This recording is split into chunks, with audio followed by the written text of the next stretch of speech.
বাংলাদেশে আমি জানি না যে এর আগে এই রেকর্ডটা আর কারো আছে কিনা, এক বিরল দৃশ্য আমরা দেখেছি।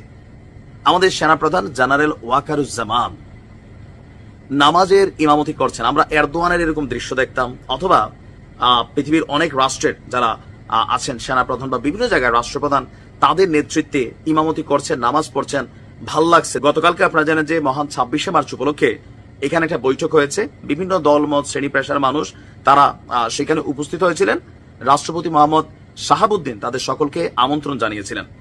তো আমন্ত্রণ জানানোর পর তাদেরকে নিয়ে সম্ভবত একসাথে ইফতারি করছেন। ইফতারি করার পরে এখানে নামাজের আয়োজন করা হয়েছে, আর সেই নামাজে ইমামতি করেছেন সেনাপ্রধান জেনারেল ওয়াকারুজ্জামান। স্বাধীনতা দিবস উপলক্ষে সংবর্ধনা এবং ইফতার মাহফিলের পর অতিথিরা অনুষ্ঠান স্থলে একটা অস্থায়ী শেড তৈরি করা হয়। সেখানে নামাজ পড়তে গেলে সেনাপ্রধান তিনি এই নামাজের ইমামতি করেন।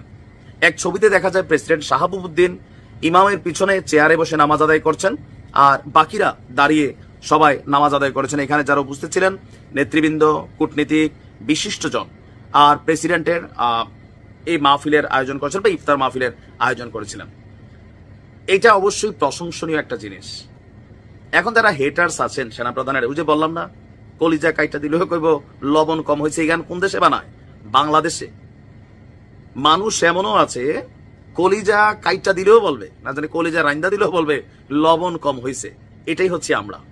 এই দৃশ্য দেখা যখন সারা বাংলাদেশের মানুষ ওনার প্রশংসা করছেন, এক শ্রেণীর হেটার্স, এরা কোনোভাবেই সেনাপ্রধানকে আসলে বা ওনার জায়গাটা পদ পদবিটা মানতে পারে না। এটা নিয়ে এই ছবিটা আসার পরে কেউ কেউ আপনারা দেখবেন কমেন্টে লিখছে, ও পদ বাঁচানোর জন্য ভং ধরছে।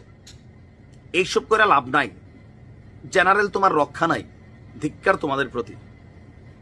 যে কোনো মানুষের প্রতি আপনার খারাপ লাগা থাকতে পারে, অপছন্দ থাকতে পারে, কিন্তু যেই কাজটা ভালো, এবার এই ভালো কাজটা আপনার পছন্দের মানুষ করুক, অপছন্দের মানুষ করুক, এটা নিয়ে আপনার প্রশংসা করতে হবে। তাহলে আসলে একটা প্রকৃত সমাজ ব্যবস্থা গড়ে ওঠে।